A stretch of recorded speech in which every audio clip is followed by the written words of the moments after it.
نحمده ونصلي على رسوله الكريم اما بعد فاعوذ بالله من الشيطان الرجيم بسم الله الرحمن الرحيم رب اشرح لي صدري ويسر لي امري واحلل عقدة من لساني يفقهوا قولي۔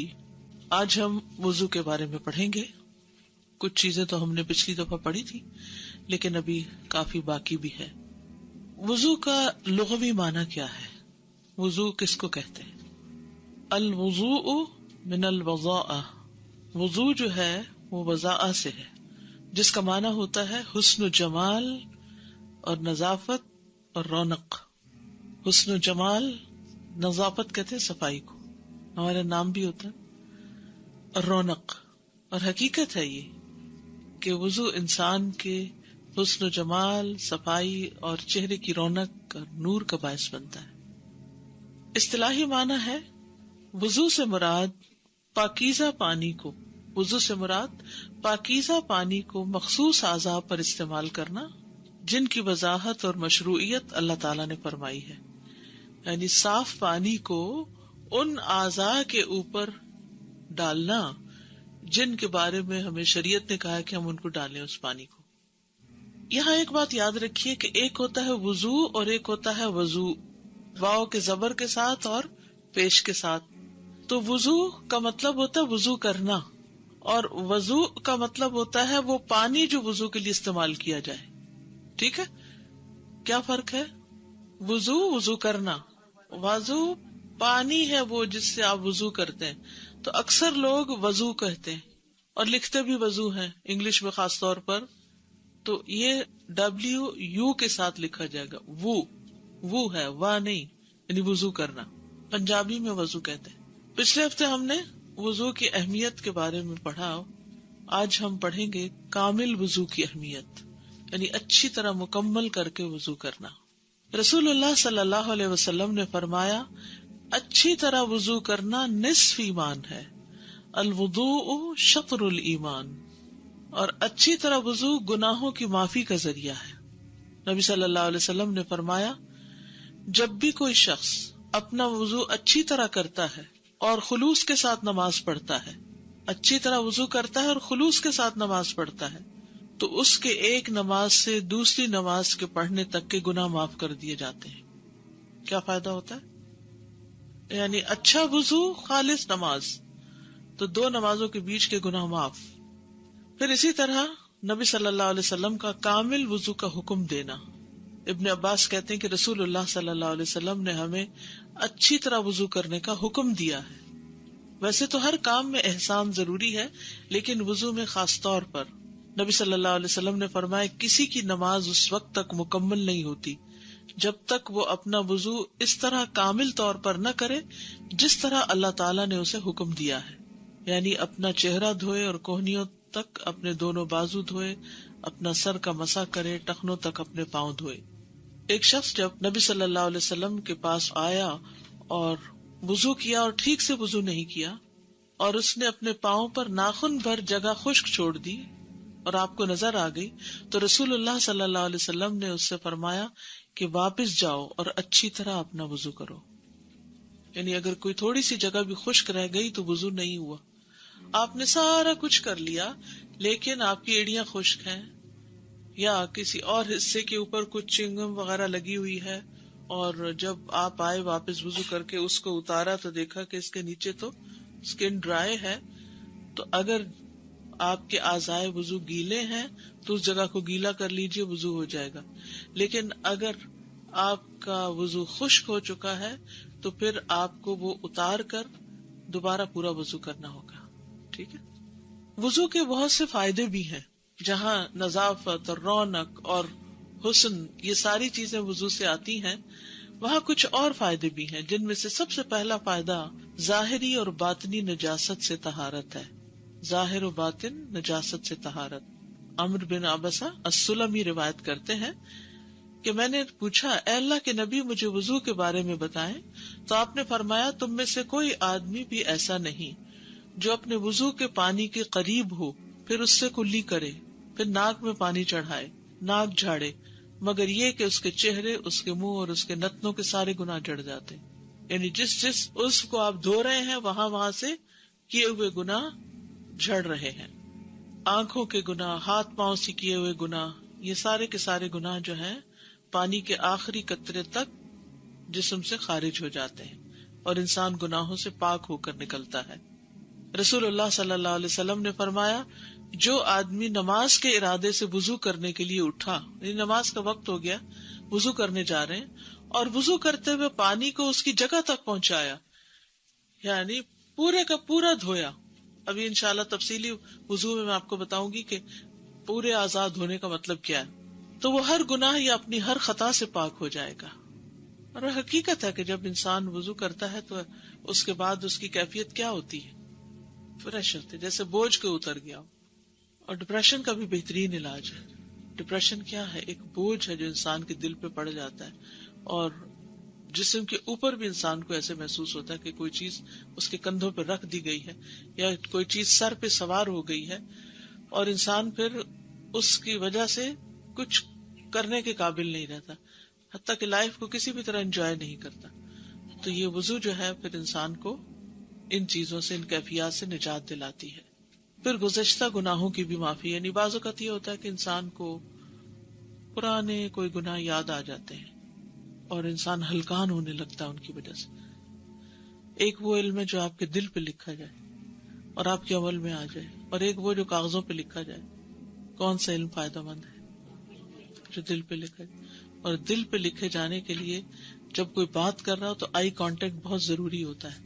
اگر انسان آئی کانٹیکٹ نہیں کرتا تو وہ پوری طرح فائدہ نہیں اٹھاتا، بات پوری سمجھ نہیں سکتا.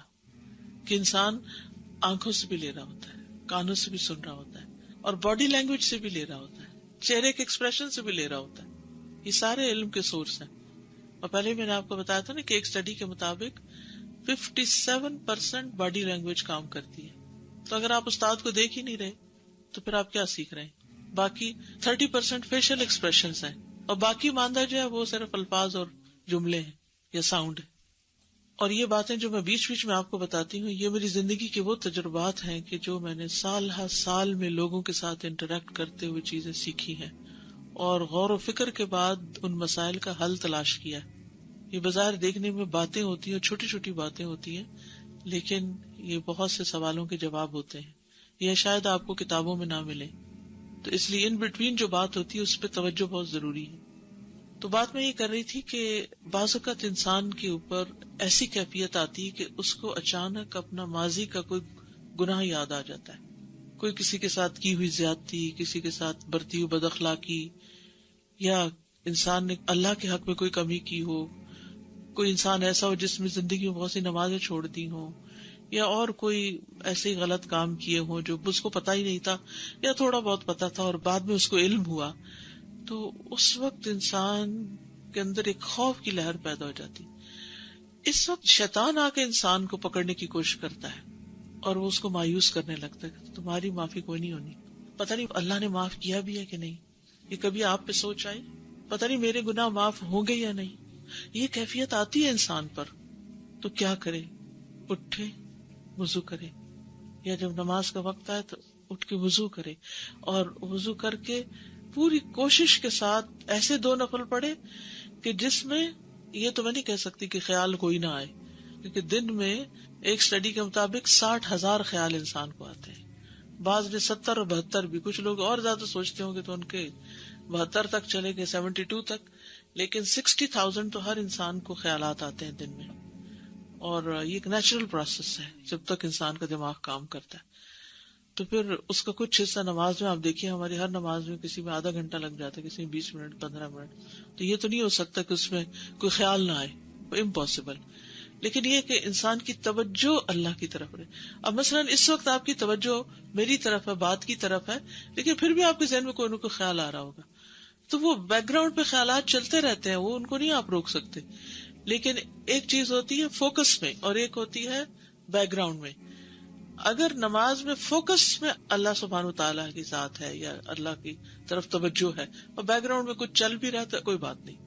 لیکن اگر فوکس میں آپ کچھ اور سوچ رہے ہیں ایکٹیولی، اور پیچھے سے کوئی آپ کو یہ خیال ہے آپ نماز پڑھ رہے ہیں اور کوئی پتہ نہیں کیا کتنے پڑھی کتنی تھی، یہ خطرناک علامت ہے.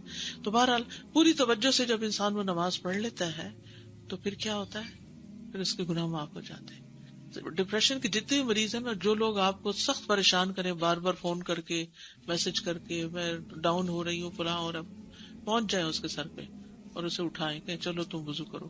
کبھی بچے تنگ کرتے ہیں، اٹھو وضو کرو، اٹھو وضو کرو، اچھا سا وضو کرو، میں تمہیں طریقہ بتاتی ہوں، اور وضو کر کے 2 رکعت ایسی نماز پڑھو.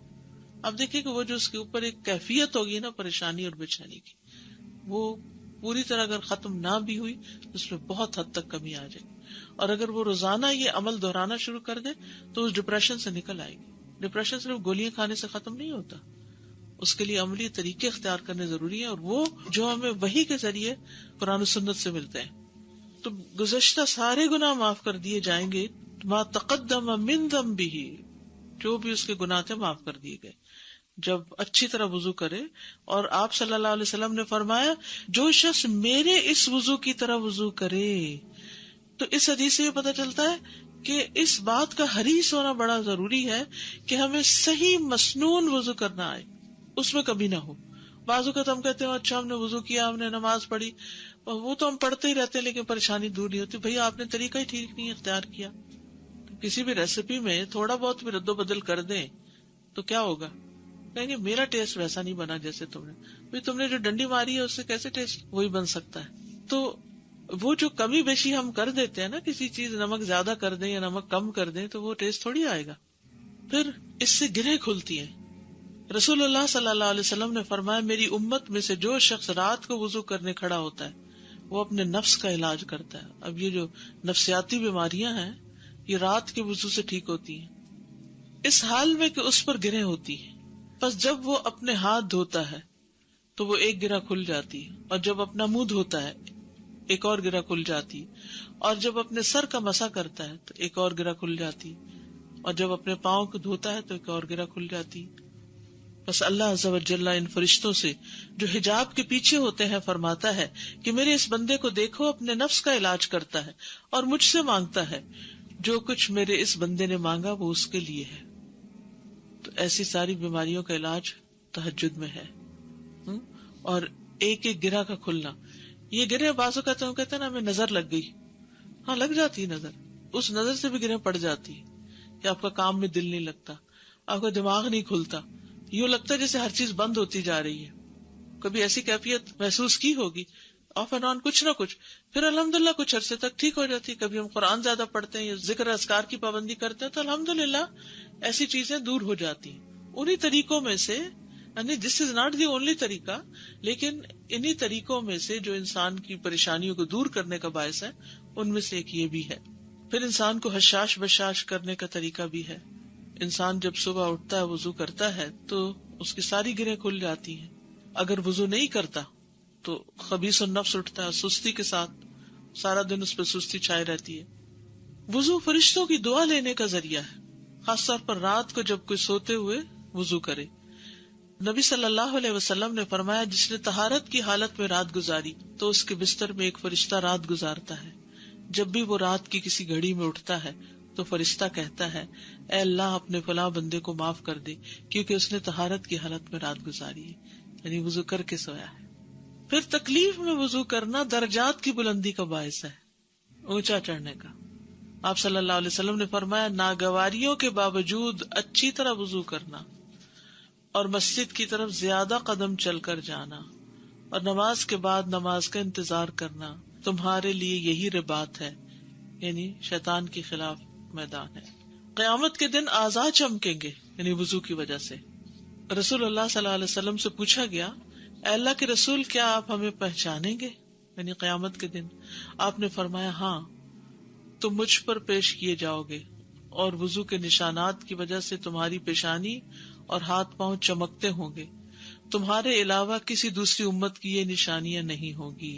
تو یہ نور صرف دنیا کے لیے نہیں بلکہ قیامت کے دن ایسا شخص چمک رہا ہوگا اور اللہ کے رسول صلی اللہ علیہ وسلم اس چمک سے اس کو پہچان لیں گے کہ یہ میرا امتی ہے. تو کتنا ضروری ہے کہ انسان خوشی کے ساتھ وضو کرے کہ کل قیامت کے دن یہ چمک اس کی پہچان بن سکے.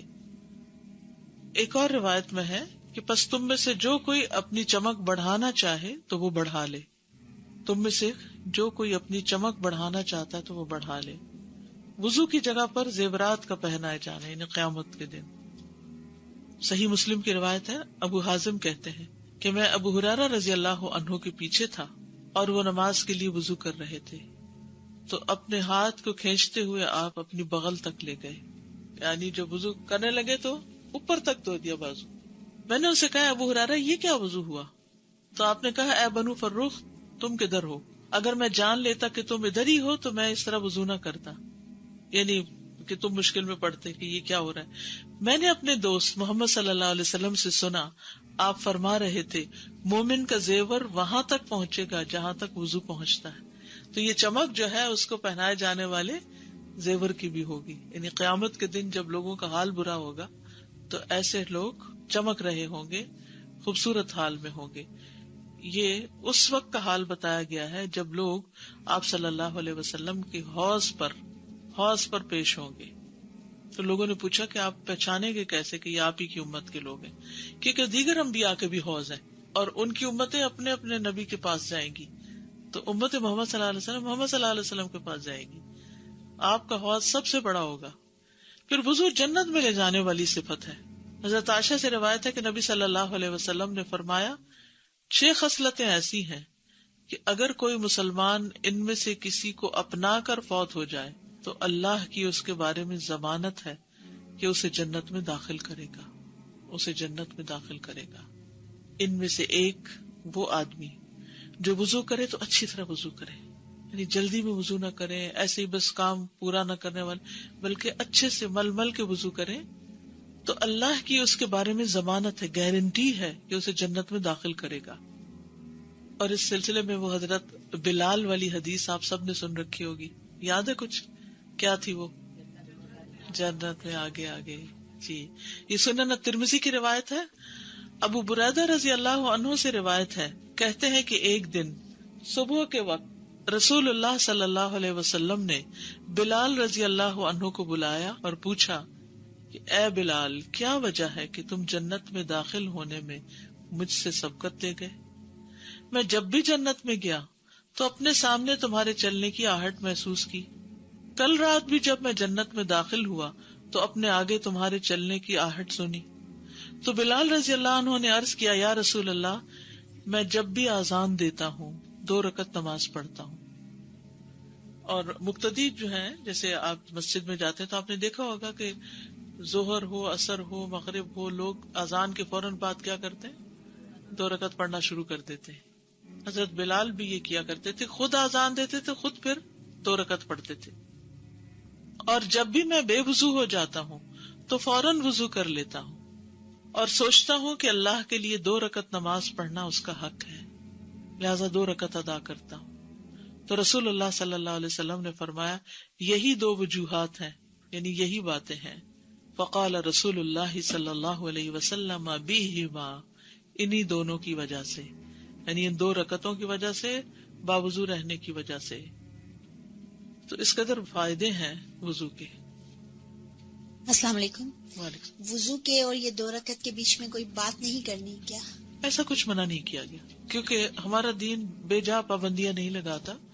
اب ایک ماں ہے، وہ وضو کر کے باہر نکلی ہے تو بچہ کچھ مانگتا ہے اس سے، بچہ چھوٹا ہے، یا کوئی انسٹرکشن دینی ہوتی ہے، یا کوئی فون کال آ جاتی ہے، یا کوئی گھر میں آ گیا ہے، یا آپ مسجد میں ہی کھڑے ہیں، کوئی شخص آپ سے سوال یا مسئلہ پوچھ لیتا ہے، تو یہاں چپ کی کوئی شرط یا قید لگائی نہیں گئی. تو جو پابندی لگائی نہ گئی ہو وہ اپنے اوپر خود سے خود نہیں لگانی چاہیے.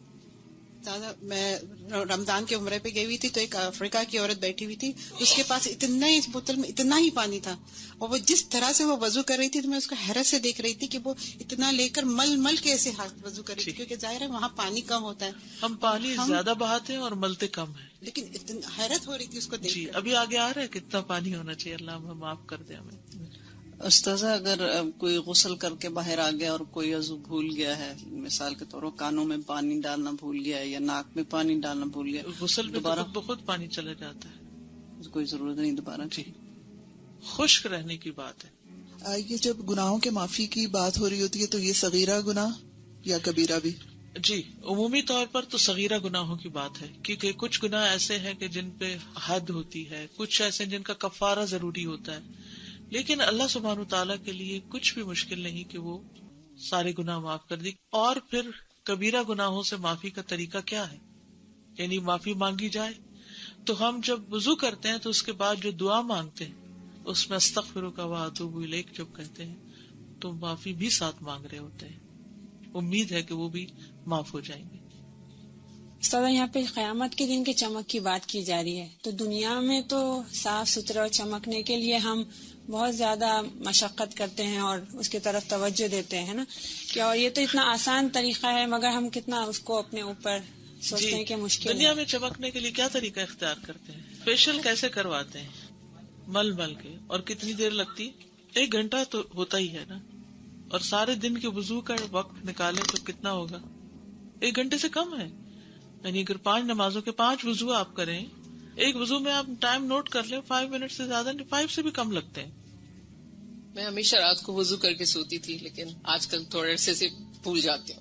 مجھے اتنا نیند کا پرابلم ہو گیا کہ مجھے اینزائٹی کی میڈیسنز لینی پڑی. تو میں اب سوچ رہی ہوں کہ میں دوبارہ اپنی وضو کی عادت کر لوں. دوبارہ وضو پہ آئے تو انشاءاللہ وہ میڈیسن چھوٹ جائیں گی.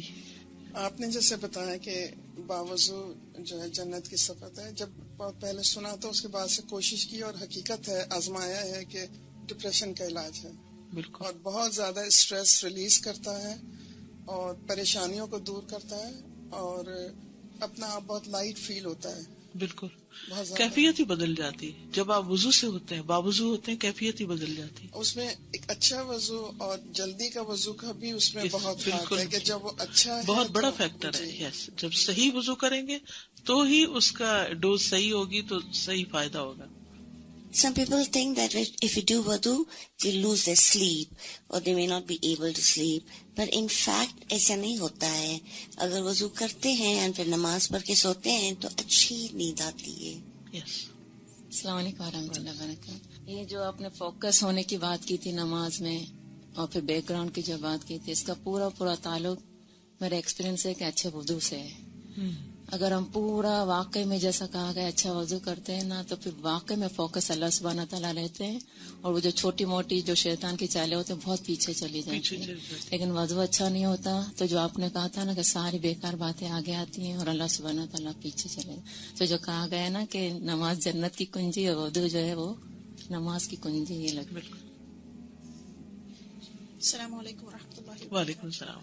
مجھے آپ سے پوچھنا تھا کہ رات میں ہم اکثر وضو کر کے تو بستر پہ لیٹنے کے لیے جاتے ہیں، لیکن بعض وقت یہ ہوتا ہے کہ ابھی آپ لیٹتے ہیں تو پھر آپ کو واش روم کا خیال آ جاتا ہے، تو پھر آپ جیسے بار بار اگر کوئی بات نہیں، ایک دفعہ آپ چلے گئے تو وہ آپ نے اپنا وہ ریچول پورا کر لیا. وضو سے قبل مسواک، ہر بار وضو سے پہلے مسواک کی ترغیب دلائی گئی ہے. لازم نہیں کیا گیا لیکن ترغیب ہے. ابو ہریرہ کہتے ہیں کہ نبی صلی اللہ علیہ وسلم نے فرمایا، اگر مجھے یہ ڈر نہ ہوتا کہ میں مومنوں پر مشقت ڈال دوں گا، یعنی مشکل میں پڑ جائیں گے لوگ، تو میں انہیں ہر نماز کے وقت مسواک کا حکم دیتا. نبی صلی اللہ علیہ وسلم کا جب بھی وضو کرنا اس سے پہلے مسواک کرنا ہے، ہر وضو کے ساتھ مسواک کرتے تھے. نبی صلی اللہ علیہ وسلم رات کی نماز میں کثرت سے مسواک کرتے تھے. حذیفہ کہتے ہیں کہ انہوں نے کہا، جب رسول اللہ صلی اللہ علیہ وسلم رات کو تہجد کے لیے کھڑے ہوتے تو اپنا منہ مسواک سے اچھی طرح صاف فرماتے. یعنی خصوصاً رات کو سونے کے بعد جب انسان اٹھتا ہے تو منہ کو زیادہ صفائی چاہیے ہوتی. دن میں تو کبھی ہم پانی پی لیتے ہیں یا بار بار وضو کر لیتے ہیں 5 نمازوں کی وجہ سے، لیکن رات میں ایٹ اسٹریچ کئی گھنٹے تک ہمارا منہ بند رہتا ہے، تو پھر زیادہ صفائی کی ضرورت ہوتی ہے پورے ہر کونے کی. زبان کے اوپر بھی، یعنی آپ صلی اللہ علیہ وسلم جب اپنی زبان پہ مسواک پھیرتے تھے تو صرف ٹنگ پہ نہیں پھیرتے تھے بلکہ حلق تک جاتے تھے جس سے آوازیں بھی آتی تھی. صحابہ کا عمل.